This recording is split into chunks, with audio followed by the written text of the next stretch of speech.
Bonjour à tous, je rends grâce à Dieu, le créateur du ciel, de la terre, de toutes choses, de toute forme de vie, de ce qu'il est grand, glorieux et redoutable. Donc, c'est toujours le frère Zoulo là dans les mystères cachés de la parole du Dieu véritable. Donc, aujourd'hui, je vais parler d'un enseignement, je vais donner une autre sorte d'enseignement, c'est-à-dire, Christ est-il le seul Fils unique, de Dieu. Donc, vous savez qu'actuellement, plein de gens, c'est-à-dire quand ils vont prêcher l'évangile, quand ils vont citer le verset, il y a un verset qu'ils aiment tout le temps citer, le verset, l'un des versets les plus populaires que ce monde chrétien aime citer, c'est dans Jean 3,16. Il est dit, Dieu a tant aimé le monde qu'il a donné son Fils unique afin que quiconque croit en lui ne périsse point mais qui ait la vie éternelle. Donc durant l'enseignement, on va vous démontrer non seulement que Christ n'est pas l'unique Fils de Dieu, mais il est Fils de Dieu, mais il n'est pas unique, parce que le mot unique là n'apparaît pas dans les textes originaux. Et le mot unique là a été rajouté par le concile de Nicée. C'est pour ça qu'il est dit dans Jérémie 8,8, c'est bien envers qu'ils se sont mis à l'œuvre la plus mensongère des scribes. Donc, aujourd'hui, vous savez qu'il est dit dans Proverbe 19,2 que le manque de sens n'est bon pour personne. Et dans Proverbe 25,2, la gloire de Dieu est de cacher des choses et la gloire des rois est de sonder les choses. Et encore dans Deutéronome 29,29 que les choses cachées sont au Père et les choses révélées sont à vous, sont aux créatures, sont aux humains. Mais ce Dieu grand, glorieux et redoutable dit dans Jérémie 33,3, demande-moi, je te relèverai des choses cachées, des choses que tu ne sais pas. Et encore dans Matthieu 7,7, demandez, l'on vous donnera, frappons, vous ouvrira, cherchez, vous trouverez. Mais il aussi dit dans Jean 3,11, nous disons ce que nous savons et l'on rend témoignage de ce qu'on a vu. Et la personne du premier né dit dans Jean 8,32, vous connaîtrez la vérité et la vérité fera de vous des hommes libres. Donc vous allez être libérés aujourd'hui. Parce qu'aujourd'hui on va véritablement donner la bonne nourriture qui libère. Pour ça je vais dans Jean 3,16 qui dit, car Dieu a tant aimé le monde qu'il a donné son Fils unique. Et je vais dans la traduction King James française qui dit, le mot unique n'apparaît pas dans la traduction King James française. Le mot engendré apparaît, qui dit, c'est-à-dire, Dieu a tant aimé le monde qu'il a donné son seul Fils engendré. Son seul Fils engendré. Donc, traduction de King James française, a enlevé le mot unique, a juste donné son seul Fils engendré. Mais, c'est pas aussi une bonne version. Parce que le seul Fils engendré, c'est pas vrai. Dieu a engendré plein de fils. Je vais vous le démontrer avec l'Esprit de Dieu que les apôtres ont reçu dans Jean 20,22. Et dans la Bible de l'épée, il est dit son seul Fils engendré. Or, dans Ésaïe 9,5, il est dit, quand un enfant nous est né, un fils nous est donné. Pourquoi il n'est pas dit le Fils unique nous est donné? Mais un fils nous est donné. Quand on dit un fils, ça veut dire qu'il y a plusieurs fils.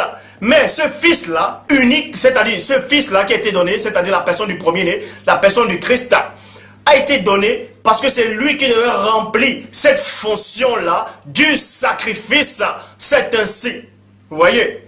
C'est pour ça qu'il est dit dans la Bible du rabbinat français Zadot, un fils nous est accordé. Parce que Dieu a plusieurs fils qui ont été créés, qui ont été engendrés avant la création du monde, avant la création de l'univers, avant la création de votre réalité.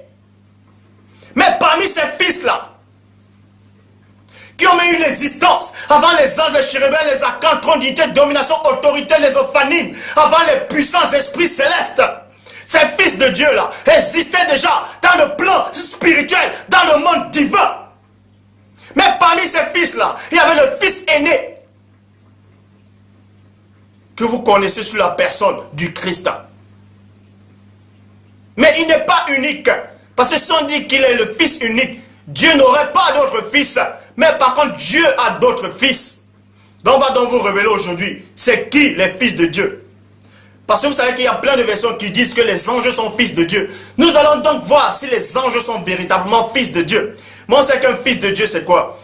Pour vous donner le titre de fils de Dieu, il y a deux sortes de fils de Dieu. Les premiers fils de Dieu, c'est ceux qui sont nés fils de Dieu. Je parle bien dans le plan spirituel, parce que là, on va parler de deux plans. On va entrer dans deux dimensions. La dimension spirituelle et la dimension physique humaine. Premièrement, les tout premiers fils ont été engendrés dans le ciel divin, dans le monde spirituel. Eux là, ils sont de la race divine, c'est-à-dire de l'essence même du Père. C'est les vrais fils engendrés de Dieu. Tandis que les autres qui deviennent fils de Dieu, ils deviennent fils de Dieu parce qu'ils font la volonté de Dieu. Pour ça, on va aller dans tradition David Martin qui dit, car l'enfant nous est donné, virgule, le fils nous a été donné, et non le Fils unique, mais le Fils. Parce que ce Fils-là était spécial, qui devait remplir cette fonction, cette mission que le Père Tout-Puissant l'avait confiée. Celui de racheter les humains. Celui de vous racheter, de vous réconcilier avec le Tout-Puissant.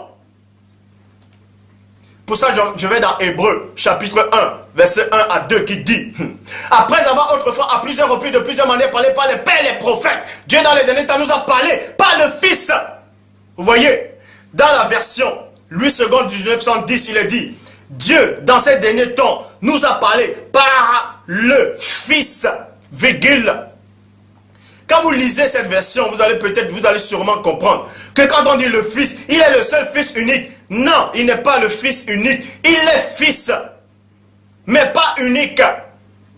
Parce que quand vous lisez dans la Bible de l'épée, il est dit son Fils, dont Dieu nous a parlé par son Fils dans les derniers temps. Bible en français courant, il est dit son Fils, traduction du mot nouveau, par le moyen d'un Fils, par le moyen d'un Fils. Et ça, c'est l'une des bonnes versions quand on dit le moyen d'un fils. Quand on dit d'un fils, ça veut dire qu'il y a plusieurs fils. C'est Dieu seul qui crée les mots, les langages dans Genèse 11, 7. Donc, pas le moyen d'un fils. Maintenant, vous allez sûrement dire, non, la Bible, traduction du mot nouveau, c'est la Bible des témoins de Jéhovah, c'est pas une bonne Bible. Bref, nous allons néanmoins aller dans la Bible Chouraki, qui dit aussi, par un fils. Par un fils. Donc, quand on dit un fils, ça dit qu'il y a plusieurs fils. Vous voyez, Dieu a choisi, parmi tous ces fils-là, il a choisi l'aîné. Et c'est le né qui est venu. C'est-à-dire, qui vous a racheté. C'est l'aîné de tous les fils du Père. Qui est venu sur cette terre. Qui a foulé son pied dans la dimension physique. Traduction œcuménique de la Bible Torah. On dit un fils. C'est-à-dire, Dieu nous a parlé. Dieu vous a parlé dans les derniers temps. Par l'intermédiaire d'un fils. Un fils. Vous voyez? Verset 6 d'Hébreux 1 dit ceci. Mais lorsqu'il introduisit le premier-né dans le monde, virgule. Donc vous apprenez ici dans Hébreux chapitre 1 verset 6 que lorsque le Père Tout-Puissant, dans sa divine puissance, a envoyé le Fils aîné. Vous voyez? Lorsqu'il introduisit de nouveau le premier-né, vous voyez, le premier-né dans le monde. Et dans la Bible Chouraki, il est dit, est encore, quand il introduit l'aîné. Vous voyez? Donc vous apprenez que Christ est l'aîné de tous les fils de Dieu. Il n'est pas le fils unique. Parce que quand on dit fils unique, c'est que Dieu n'aurait pas d'autres fils. Quand il est dit fils unique, Dieu n'aurait pas d'autres fils. Mais il est l'aîné. Christ est l'aîné. C'est pour ça qu'on dit le premier-né. Quand on dit le premier-né, il y a le deuxième-né, il y a le troisième-né, ainsi de suite. Je ferai une vidéo encore sur ça. Vous qui dites que la notion du deuxième-né n'existe pas, je vous exhorte de lire l'enfant prodigue, le fils prodigue. C'est un père qui avait deux fils. Est-ce que vous comprenez? Vous qui n'avez aucune base spirituelle, faites attention. Faites attention. Celui qui vient d'en haut est plus grand que celui qui est en bas. Donc, mais pour ça, durant l'enseignement, les écailles vont encore tomber. Donc, c'est pour ça que je dis dans le verset 6, il est dit, mais lorsqu'il introduit de nouveau le premier-né dans le monde, dans la Bible Chouraki, il est dit, est encore, quand il introduit l'aîné, donc Christ est l'aîné, il est l'aîné, vous voyez? Et un papa, c'est-à-dire, dans une maison, dans un royaume, quand le papa est là, et le fils aîné, c'est le fils aîné dans la famille royale, quand le roi doit partir, ou bien quand le roi donne l'héritage, tous doivent avoir l'héritage. Mais celui qui doit succéder le père, c'est le fils aîné. C'est comme ça, vous voyez? C'est comme ça. C'est pour ça qu'on dit que Christ est le roi des rois. Pourquoi on dit le roi des rois? C'est qui les autres rois? Vous avez peut-être dit le David, tous les rois ici. Là, on entre dans une dimension spirituelle. Donc, lorsqu'il introduit de nouveau l'aîné,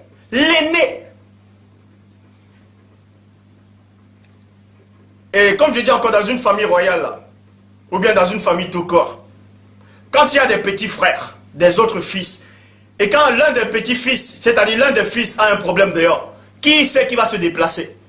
Hein? C'est le grand frère qui doit se déplacer. et non le père. C'est le grand frère qui va se déplacer. C'est l'aîné d'abord qui va aller secourir ses petits frères. Et dès que c'est chaud, c'est là où le père va intervenir. C'est comme ça se passe dans le plan spirituel. Donc, Bible Shoraki, je dis encore, et comme est encore quand il introduit l'aîné dans l'univers. Il a introduit l'aîné dans l'univers, dans votre univers, ou bien dans votre multivers. C'est l'aîné qui est venu. Il a pris une apparence humaine. C'est pour ça qu'il est dit dans Hébreux chapitre 10, au verset 5. C'est pourquoi Christ, en entrant dans le monde, dit, tu n'as voulu ni sacrifice, ni offrande, mais tu m'as formé un corps physique fait de chair, de sang et d'os. Parce qu'avant qu'il ne vienne sur terre, comme il est dit dans Philippiens 2, 5 à 9, ayant vous les sentiments qui étaient au premier-né, lequel existait en forme de Dieu, n'a pas regardé comme il peut arracher d'être égal à Dieu, mais c'est de près lui en prenant une forme de serviteur, en devenant semblable aux hommes, ayant paru comme un simple homme, s'est humilié lui-même, se rendant obéissant jusqu'à la mort, et même jusqu'à la mort du bois.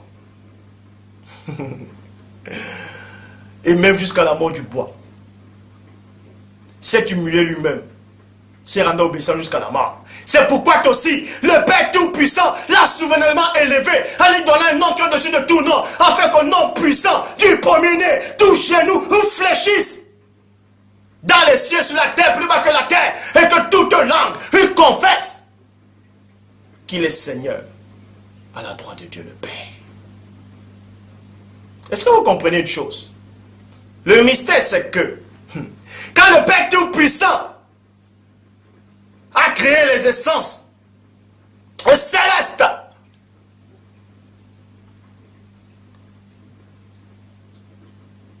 il les a donné chacun une mission.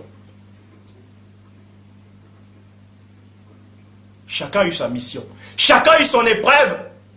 Pour que Christ puisse s'asseoir à la droite de Dieu le Père, il a fallu qu'il accomplisse sa mission. Il a fallu qu'il mérite cette place-là. Si vous ne savez pas. Parce que Dieu, c'est un Dieu de justice.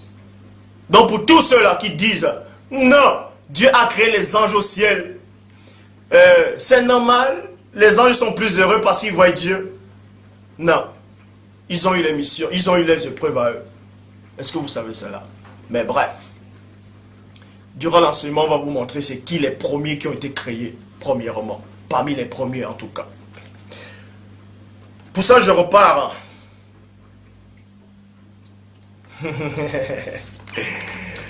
Pour ça, je repars dans Jean 8, 58, qui dit, Christ leur dit, 2 points, en vérité, je vous le dis, avant qu'Abraham fût, avant qu'Abraham soit venu à l'existence, j'ai été.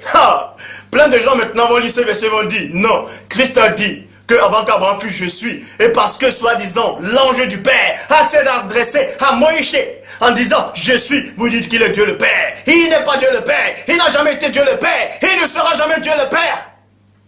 Mais néanmoins, Christ dit dans Jean 8, 58, en vérité, je vous le dis, avant qu'Abraham soit venu à l'existence, j'ai été. Vous voyez, j'ai été. J'ai été. Donc on vous apprend ici que ce fils-là, le fils aîné était déjà, avant la création de toutes choses, avant la création de l'homme, du premier homme qui était créé dans Genèse chapitre 2 au verset 7, le Seigneur Dieu souffla, forma à l'homme de la poussière, c'est-à-dire du limon de la terre, et il souffla dans ses narines un esprit de vie, et l'homme devint une âme vivante. Donc avant cela, avant que le Père Tout-Puissant ne crée le monde physique, l'univers, la création, le cosmos, le Fils engendré, c'est-à-dire le fils aîné existait déjà. Mais pas seulement lui. Il y avait aussi les autres fils qui existaient aussi. Et eux aussi, ils ont assisté à la création du Père. C'est pour ça qu'il est dit dans Jean 17, 5. Et maintenant, Père, glorifie-moi auprès de toi-même. Non. Et maintenant, Père.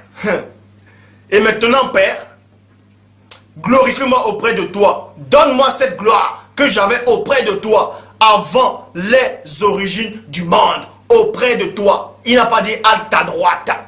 Donc vous pouvez dire qu'il était à la droite avant de descendre. C'est votre problème. Je dis bien c'est votre problème. Je sais de quoi je parle. Donc il a mérité cela. C'est pour ça qu'il est dit dans Apocalypse chapitre 3, verset 21. Celui qui vaincra, je le ferai asseoir sur mon trône, comme j'ai vaincu. Comme j'ai vaincu. Et non comme j'avais. Mais comme j'ai vaincu. Et je me suis assis. Donc vous apprenez ici que Christ existait déjà avant l'origine de la terre. Avant la création de l'univers, de la réalité du cosmos, de la galaxie, de tout ce qui existe. Et les fils du Père aussi existaient.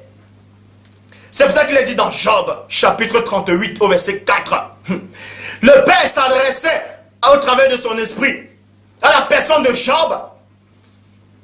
Où étais-tu quand je fondais la terre? Point d'interrogation. Dis-le si tu as de l'intelligence. Quand Dieu Père, quand le Père Tout-Puissant est en train de former la création, aucun être fait de chair et de sang n'existait encore en ce temps.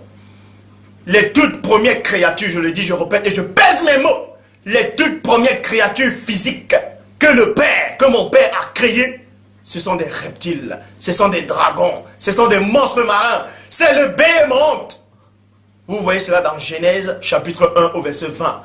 Le Père Tout-Puissant dit que les eaux produisent en abondance des reptiles. Dans d'autres versions, on dit des animaux, dans d'autres versions, on dit des vies. Et c'est pour ça quand vous lisez dans Job, chapitre 40, Dieu parle par rapport au Béhémoth. Il dit, il est la première des œuvres de Dieu. Il est la première. Vous voyez? Donc on vous apprend que la toute première créature qui est faite de chair, de sang, d'os, qui a été créée dans le plan physique, c'est le Béhémoth, c'est un dragon. C'est le serpent originel et non ancien. C'est le serpent originel. Mais néanmoins, quand vous lisez dans Genèse 1, 20, il est dit que les eaux produisent en abondance des reptiles. Donc, par rapport à cette puissance de Dieu-là, ces animaux-là ont apparu au même instant. Mais dans ce temps-là, dans cet instant-là, on va retirer néanmoins une petite fraction de temps pour vous montrer que dans ce temps-là, il y a néanmoins un qui a apparu avant les autres.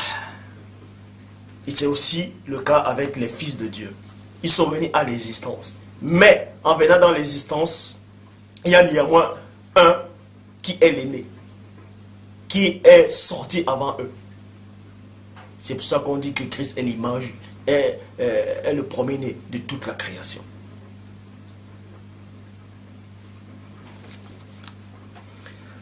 Donc, dans Job chapitre 38, verset 4, vous dit ici, où étais-tu quand je fondais la terre? Point d'interrogation, dis-le si tu as de l'intelligence. Point. Verset 5 à 7 dit, qui a fixé les dimensions, le sais-tu?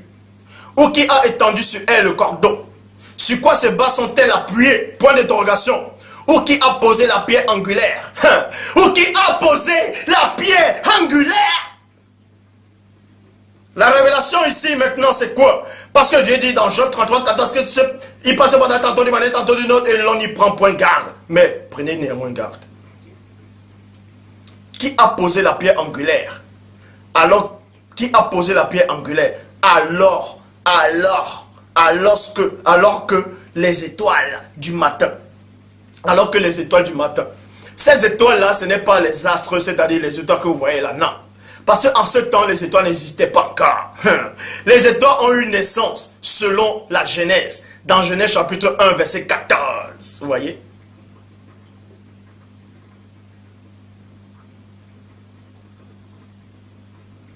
Donc, faites gaffe. Donc les étoiles du matin, c'est quoi les étoiles du matin? On vous dit ici que alors que les étoiles du matin éclataient en chant d'allégresse, virgule, il y a une virgule. Alors que les étoiles du matin éclataient en chant d'allégresse, virgule, et oh, Dieu, c'est pour ça que j'aime les et, les virgules, les mais, et que tous les fils de Dieu poussaient des cris de joie. Point d'interrogation. On fait une distinction entre les étoiles du matin et les fils de Dieu. Maintenant, dans d'autres fausses versions qui ont été troquées, ils disent que les fils de Dieu, là, ce sont des anges. Je sais que dans mes précédentes vidéos, je prêchais, je disais que les anges sont les fils de Dieu. Les anges sont fils de Dieu parce qu'ils sont soumis à la loi de Dieu. Parce qu'ils font la volonté de Dieu, donc ils sont fils de Dieu. Mais les fils engendrés qui sont sortis du Père, les fils de la race même du Père, qui ont la particule elle-même du Père, la racine du Père, eux-là sont fils naturellement. Les fils naturels de Dieu sont différents des anges, sont différents des étoiles du matin. Bref, c'est quoi l'étoile du matin? Puisqu'on vous dit ici que les étoiles du matin éclataient en chant d'allégresse. Et vous savez aussi que dans Apocalypse chapitre 22, verset 16, que Christ dit qu'il est l'étoile brillante du matin. Et on sait aussi que Satan, c'est une étoile du matin qui brille aussi. Hein, l'astre brillant, l'étoile du matin. Vous allez donc me dire quoi? Que Satan est fils de Dieu parce que Christ aussi est fils de Dieu? Non. En fait, l'étoile, quand on dit les étoiles du matin, ce sont les esprits célestes. Étoile du matin, c'est l'armée des cieux. Vous voyez? C'est les anges, les chérubins, archanges, trônité, domination, autorité. En fait, c'est les esprits célestes. C'est ce qu'on dit étoile du matin. C'est pour ça que Paul dit dans 1 Corinthiens 1,15 que même une étoile diffère en éclat d'une autre étoile. C'est pour ça que tous les anges, tous les esprits n'ont pas la même couleur, n'ont pas le même aspect, n'ont pas la même morphologie. Vous voyez? N'ont pas la même morphologie. Et on sait que l'étoile brillante du matin, c'est quoi? C'est le soleil. Bref. Là, il est question des étoiles du matin aussi. Bon, les étoiles du matin, c'est, comme j'ai dit, ce sont les esprits célestes. On vous apprend, c'est quand le Père est en train de créer. Les esprits célestes existaient déjà, ils étaient là. Les anges étaient là, les chérubins, les archanges, trône, dignité, domination, autorité, ophanime. Ils étaient tous là. Des myriades et des myriades et des myriades d'esprits célestes. Même les animaux spirituels célestes étaient là. Je sais de quoi je parle. Mais parmi eux, on y fait néanmoins une distinction. Et que tous les fils de Dieu poussaient des cris de joie, point d'interrogation. Dont les fils de Dieu sont de pure nature de Dieu.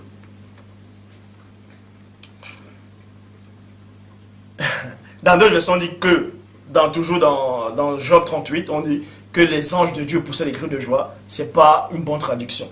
On va plus entrer en profondeur. C'est pour ça qu'il est dit, je vais dans Hébreu. Hébreu chapitre 1, verset 5. En effet, dans la Bible française courant. En effet, dans Hébreu chapitre 1 au verset 5. En effet, virgule, Dieu n'a jamais dit à l'un de ses anges, deux points. C'est toi qui es mon fils, à partir d'aujourd'hui, je suis ton père. Et il n'a jamais dit à propos d'un ange, deux points. Je serai un père pour lui et il sera un fils pour moi. Vous voyez, on vous dit ici dans Hébreu chapitre 1 verset 5 que Dieu n'a jamais dit que l'ange c'est son fils. Qu'il n'a jamais appelé les anges ses fils. En gros, on vous dit que les anges ne sont pas fils de Dieu. Ils sont fils de Dieu parce qu'ils font la volonté de Dieu. Vous voyez? Mais moi je parle des fils de Dieu originels. C'est pour ça qu'il est dit dans Jean chapitre 1 verset 11 à 12. Il est venu chez les saints et les saints ne l'ont point reçu, mais à tous ceux qui l'ont reçu, à ceux qui ont cru à son nom, il les a donné le pouvoir de devenir enfants de Dieu, de devenir fils de Dieu. On vous donne le pouvoir de devenir. Mais les vrais fils de Dieu sont déjà nés. Ils n'ont plus besoin du pouvoir pour devenir. Ils sont nés. Fils de Dieu. Et on vous dit ici que les anges, en fait, ne sont pas fils de Dieu.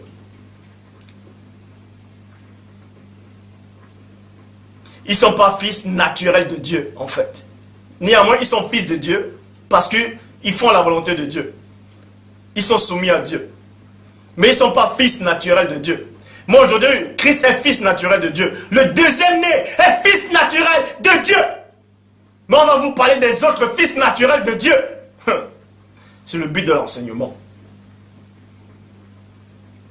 C'est pour ça qu'il est dit dans Genèse, chapitre 6, au verset 2. Il est dit que les fils de Dieu virent que les filles des hommes étaient belles. C'est une mauvaise traduction quand on dit les fils de Dieu. En fait,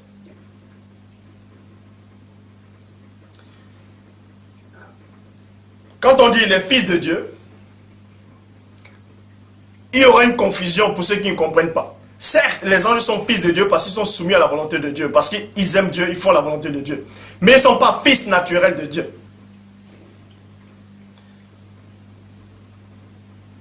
C'est pour ça qu'il n'est pas précisé que les fils naturels de Dieu vivent que les filles des hommes étaient belles. Mais plutôt, la bonne version dit, dans la Bible français courant, dans Genèse chapitre 6 au verset 1, les habitants du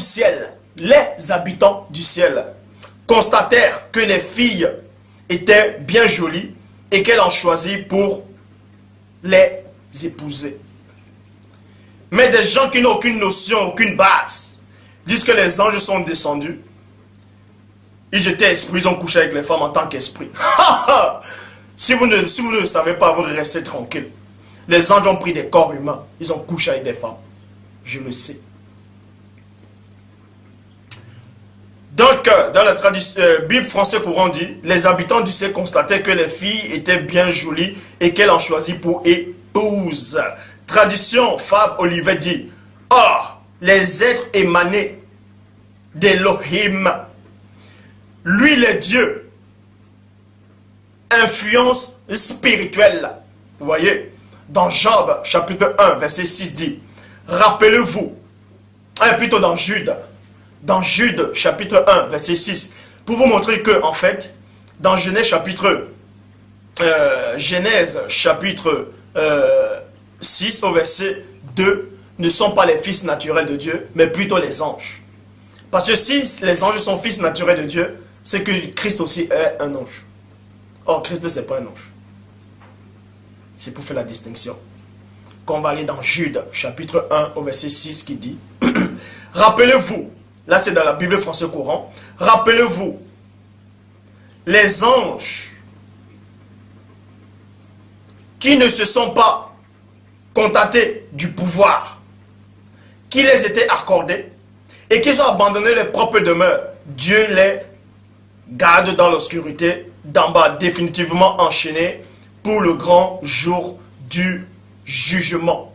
Vous voyez, Bible des peuples dit, il a agi de même avec les anges qui n'avaient pas fait honneur à leur propre rang et avaient abandonné leur place. Dans d'autres versions, on dit ils ont abandonné leur propre nature. Ça veut dire, abandonner leur propre nature, c'est quoi? C'est qu'ils sont devenus des hommes physiques. Ils ont pris l'apparence humaine. Donc ils ont abandonné leur nature angélique. Ils ont pris l'apparence humaine. Ils ont couché avec les femmes. Vous voyez? Ils ont couché avec les femmes. Bref, Bible des peuples. Il a agi de même avec les anges qui n'avaient pas fait honneur à leur place, à leur propre rang, et avaient abandonné leur place. Et il les a enfermés et enchaînés pour toujours dans les ténèbres en attendant le grand jour du jugement. Donc, le mystère maintenant ici, c'est quoi? C'est que Satan n'est pas fils naturel de Dieu. Les anges ne sont pas fils naturels de Dieu. Tous ceux-là qui iront, c'est-à-dire tous ceux qui iront dans la damnation éternelle, ne sont pas fils naturels de Dieu. Ça veut dire, celui qui devient fils de Dieu, il n'est pas fils naturel de Dieu. Si lui pêche et il meurt dans son péché, ça va être chaud pour lui. Je dis bien, s'il meurt dans son péché, il ne peut pas revenir à la maison. Or, vous savez qu'il est dit dans Jean chapitre 8 au verset 35. Et le serviteur ne demeure pas toujours. Et le serviteur ne demeure pas dans la maison pour toujours. 2 points. Mais le Fils, il demeure toujours. Donc le Christ vous donne une révélation, c'est quoi? C'est que la maison représente le royaume du Père. Représente même le Père. Représente la présence du Père. Et il y a les serviteurs. Les serviteurs, c'est quoi? C'est les messagers, c'est les anges, les chérubins, archanges, trônité, domination, autorité. Il y a même les humains. Il y a toute forme de vie. C'est ça, on parle des serviteurs. On vous dit que les serviteurs ne demeurent pas toujours dans la maison. Vous voyez?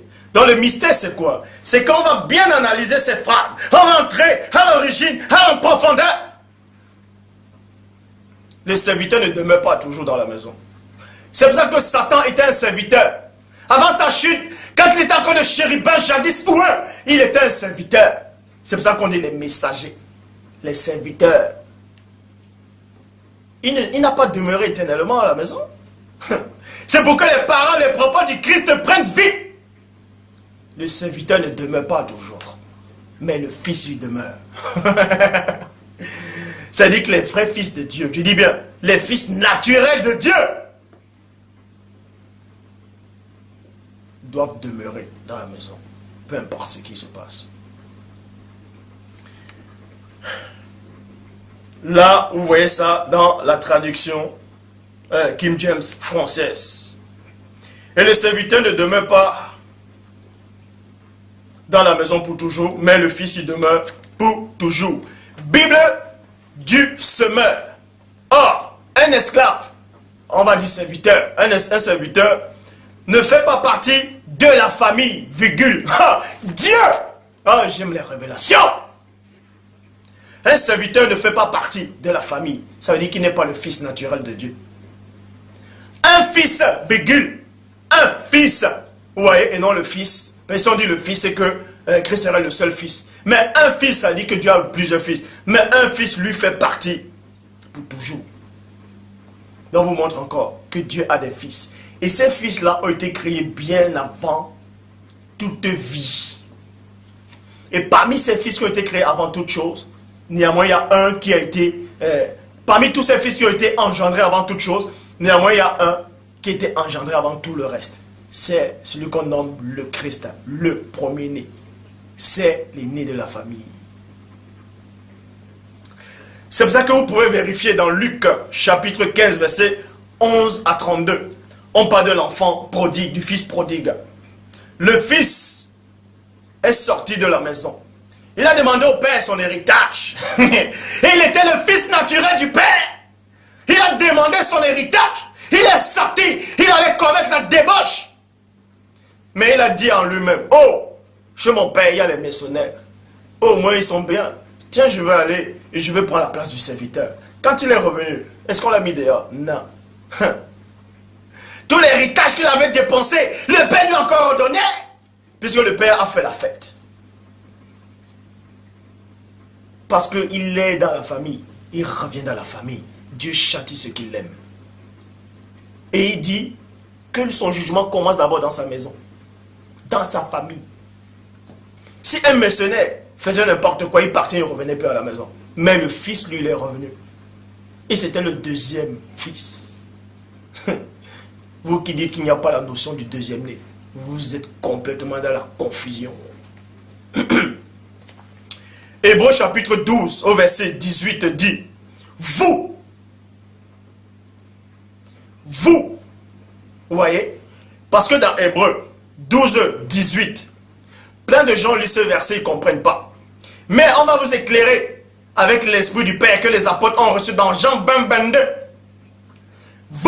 Vous c'est qui? C'est les croyants. C'est ceux qui ont accepté le Christ. C'est ceux qui ont marché, c'est ceux qui marchent selon la loi de Dieu. C'est pour ça qu'on dit, vous, ne vous êtes pas approchés d'une montagne qu'on pouvait toucher et qui était embrasée par le feu, virgule, ni de la nuée, virgule, ni des ténèbres, ni de la tempête. Verset 22 à 23 dit, mais vous vous êtes approchés. Comprenez le langage, comprenez les mots, les sens, les phrases que le Père Tout-Puissant a créées dans Genèse 11, 7. Verset 22 à 23. Mais vous vous êtes approchés de la montagne de Sion. Donc, avant, ils n'étaient pas approchés de la montagne de Sion. Parce qu'ils ne faisaient pas partie de la montagne de Sion. Mais parce qu'ils ont accepté le premier-né. Ils ont accepté le sacrifice. Ils ont accepté le Père. Et maintenant, ils ont le droit de s'approcher à la montagne de Sion. De la cité du Dieu vivant. De la Jérusalem céleste, virgule. Maintenant, on parle du paradis. Le vous là n'avait jamais existé avant. C'est pour ça que Dieu dit à Job, où étais-tu quand je fondais la terre? On s'adressait aux humains. C'est pour ça que Christ dit, celui qui est né de la chair est chair, celui qui est esprit est esprit. Celui qui est né dans le ciel, de la famille du Père, même s'il vient naître sur la terre, pour une mission, il demeure néanmoins le véritable Fils de Dieu. Il demeure néanmoins de la nature divine elle-même du Père. Mais ceux qui sont nés de la chair, qui n'ont pas eu une existence spirituelle, ils restent néanmoins humains. Mais ils seront fils de Dieu à la fin. C'est pour ça qu'il y a plein de versions de la Bible qui essaient de troquer cette phrase-là, pour essayer d'expliquer. C'est pour ça que Dieu dit dans Jérémie 8:8, c'est bien en fait qu'ils sont mis à l'œuvre la plus mensongère des scripts, mais on va éclaircir cela. Verset 22 à 23 d'Hébreux 12. Mais vous vous êtes approchés de la montagne de Sion, de la cité du Dieu vivant, de la Jérusalem céleste. Maintenant on dit de myriades. Et de myriades. Qui forment le cœur des anges. Donc, avant, on s'adresse à ceux qui vont vaincre, à ceux qui ont vaincu, à cause du sang de l'agneau. Que eux, ils vont s'approcher de Sion, de la montagne de Sion, de la Jérusalem céleste, qui forme le cœur des anges. Parce qu'ils n'étaient pas de cette famille-là. Ils n'étaient pas de ce monde-là. C'est parce qu'ils ont vaincu. Maintenant, ils feront partie de ce monde. Mais écoutez la révélation. Vous vous êtes approché de l'assemblée. Vous vous êtes approché. Approcher, c'est quoi? Ça veut dire qu'on t'approche de quelque chose que tu ne connaissais pas. Parce qu'avant, tu n'étais pas à côté de cette chose. Pour que tu puisses être à côté de cette chose, on t'approche maintenant de la chose. Vous vous êtes approché de l'assemblée des fils. Vous vous êtes approchés. Vous, c'est qui? C'est les croyants. C'est les humains qui ont accepté mon Père. Vous vous êtes approchés de l'assemblée des fils. Premier-né de Dieu, dont les noms sont inscrits dans les cieux. Point. Dans d'autres versions, on veut vous faire croire que les vous là, c'est eux les premiers-nés qui seront inscrits dans le ciel. C'est faux! Puisque la bonne version vous dit ici que le vous là n'a rien à voir avec les fils premiers-nés de Dieu. Parce qu'il existe les fils de Dieu naturels qui sont sortis du Père. C'est les premiers-nés. Vous voyez? C'est les premiers-nés. Ce sont les fils premiers-nés. Ils sont nés avant toute chose. Ce sont les premiers-nés. C'est pour ça que Dieu dit encore dans Genèse chapitre 1, verset 20. Que les eaux produisent en abondance des reptiles. Ce sont les premiers-nés de la création physique. Je dis bien physique, ce sont des reptiles, les dragons, les monstres marins. Mais parmi ces premiers-nés-là, il y a néanmoins un qui est l'aîné de la famille, qui est né avant les autres. Et c'est la même chose ici. Vous vous êtes approchés de l'assemblée des fils premiers-nés de Dieu. Donc le nom sont inscrits dans les cieux. Vous vous êtes approchés de Dieu, le juge de tous les hommes, et des esprits des justes, qui sont parvenus à la perfection. Point. Donc vous comprenez ici que les vous là n'ont rien à voir avec les premiers-nés qui ont existé bien avant toute chose. Quand vous lisez d'autres versions qui essaient de mal traduire, on dit vous vous êtes approchés de l'église des premiers-nés. Vous vous êtes approchés, vous êtes venus à renaître premier-nés. Ça c'est faux, ça n'a même pas de signification. On vous montre ici qu'il y a des premiers-nés qui ont existé bien avant les anges, avant toute chose. C'est pour ça qu'il est dit dans la Bible français courant. Vous vous êtes approchés d'une assemblée. Vous vous êtes approchés d'une assemblée. Mais le bon sens que Dieu vous donne dans votre compréhension vous fait comprendre ici que vous vous êtes approchés d'une. Quand on dit d'une assemblée, ça veut dire que vous ne faites pas partie de cette assemblée. Mais vous êtes néanmoins, vous vous êtes approchés de cette assemblée-là.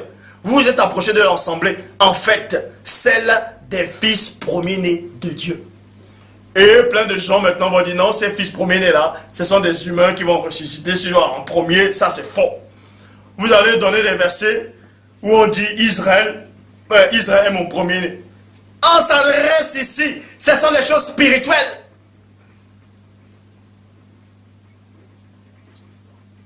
Ce sont les choses spirituelles. Vous avez sorti, David est le premier-né des rois de la terre. Non, vous avez mal compris. Ici, il y a une bonne distinction. Il y a les fils de Dieu, naturels. Donc, j'en ai terminé. Et donc la suite, je parlerai de Melchisédek, pour vous démontrer que Melchisédek n'est pas une théophanie du Père ou une Christophanie. Vous voyez? Dans le mystère, c'est quoi? Christ n'est pas le Fils unique. Il est le Fils aîné. Parce que Dieu a d'autres fils naturels. Mais le Fils unique, plutôt le Fils aîné, est venu pour une mission spéciale. Celui de racheter les autres. De racheter ceux qui ont cru au Père. De racheter, de les amener. Il est le seul lien qui vient au Père. Christ est le médiateur entre Dieu et les hommes. Écoutez bien la révélation. Il est dit que Christ est le seul médiateur entre Dieu et les hommes. On n'a pas dit entre Dieu et les hommes et les fils de Dieu. Non. Les vrais fils engendrés du Père, les vrais fils naturels de Dieu, n'ont pas besoin de passer par le Christ pour s'adresser au Père. C'est les humains qui ont besoin de passer par le Christ pour s'adresser au Père.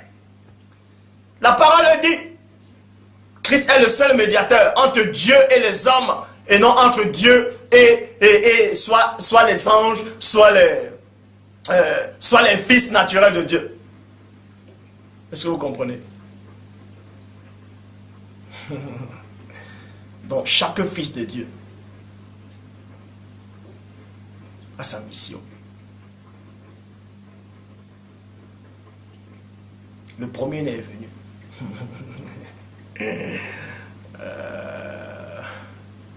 Nous vivons un temps de confusion. Nous vivons un temps de confusion totale. Deutéronome 28, 28, le Seigneur Dieu te frappera de délire, d'aveuglement, de garement d'esprit. Vous allez tâtonner en plein jour.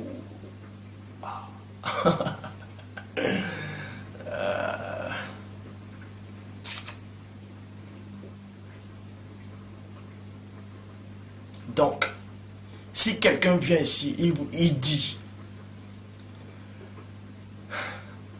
qu'il est venu du ciel, je saurai si c'est vrai ou pas. Je saurai si c'est vrai ou pas. Je connais qui c'est qui est du ciel ou pas. Je connais qui c'est qui est sorti du Père dans le plan spirituel. C'est pour ça que la personne du premier-né dit, dans Jean 3, 13, personne n'est monté au ciel, si ce n'est celui qui est descendu. Et non, il n'a pas dit qu'il est le seul qui va descendre. Non. Si ce n'est celui qui est descendu du ciel. C'est pour ça que Christ s'est adressé à Nicodème. Quand je vous parle des choses terrestres, vous ne croirez pas. Comment vous allez croire quand je vous parle des choses célestes? Voilà les choses célestes. Christ n'est pas l'unique fils. Il est l'aîné. Parce que Dieu a d'autres fils aussi, qui sont de la même nature que Christ. La même nature que Dieu. Vous croyez quoi? Quand il est dit faisons l'homme à notre image, vous croyez que le mot faisons là c'est quoi? Faisons l'homme à notre image. Vous croyez que c'était l'image de qui?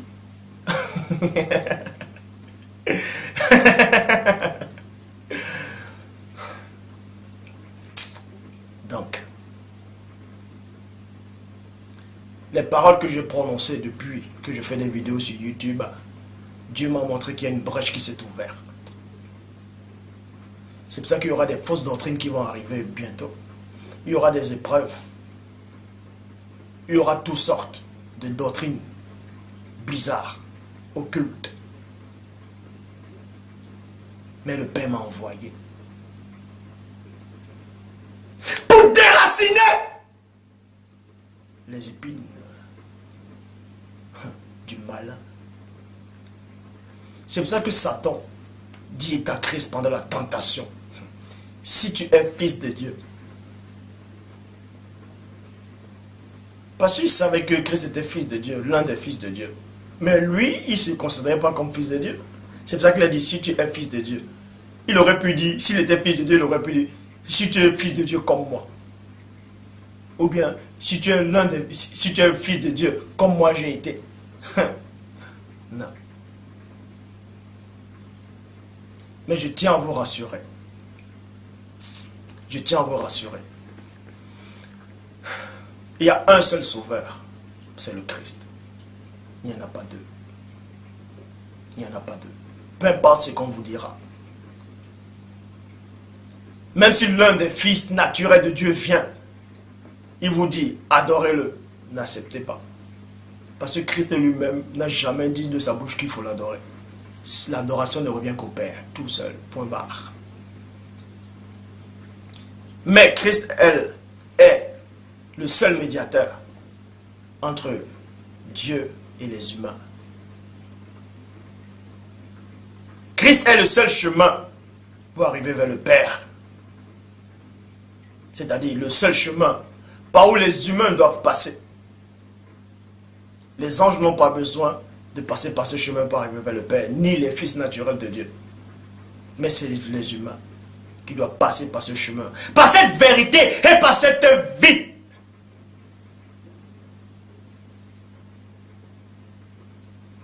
Christ est l'échelle qui monte au ciel. Peu importe ce qu'on vous dira, qu'un autre homme doit venir, que peu importe qui est venu, que c'est lui qui doit prendre la place, c'est faux. Je ne suis pas venu prendre la place du Christ. Non. Je ne suis pas venu prendre la place de mon frère aîné. Non. Bien au contraire. Je suis venu pour vous montrer le frère aîné. Pour passer par le frère aîné.